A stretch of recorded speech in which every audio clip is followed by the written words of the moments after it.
Shalom mon frère, shalom ma soeur, que le Seigneur te bénisse ce matin dans le puissant et précieux nom de Jésus.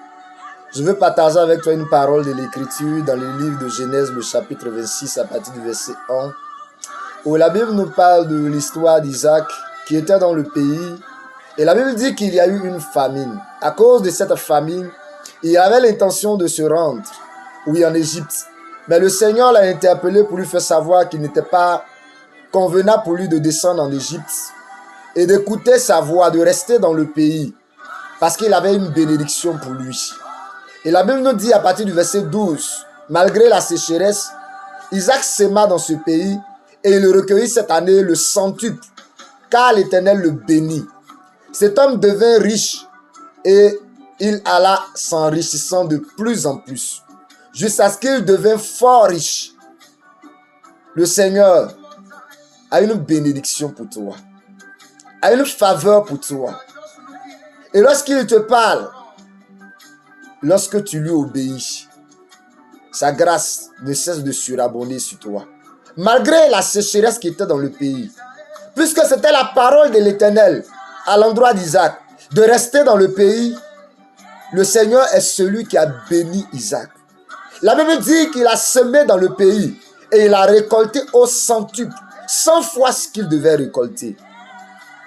Et le Seigneur a fait de telle sorte qu'il est devenu fort riche. Il est devenu puissamment riche dans le pays. Je vais te dire ce matin, mon frère, tu vas semer et tu vas récolter. Tu vas récolter au centuple. Parce que c'est la parole de l'Éternel, c'est la promesse de Dieu pour toi. Il dit qu'il connaît les vœux qu'il a formulés pour nous. Ce sont des vœux de bénédiction et non de malheur, pour que nous ayons un héritage en lui. Si tu sèmes sur le plan spirituel, tu récolteras. Sa faveur va constamment descendre sur toi et tu auras une double portion de la faveur de l'Éternel sur toi. Dans tes affaires, dans tes entreprises, recommande-toi à l'Éternel. Mets ta confiance en l'Éternel et appuie-toi sur lui. La Bible dit de mettre ta confiance en l'Éternel et de ne pas t'appuyer sur ta propre force. Il est celui qui bénit. Il bénit abondamment.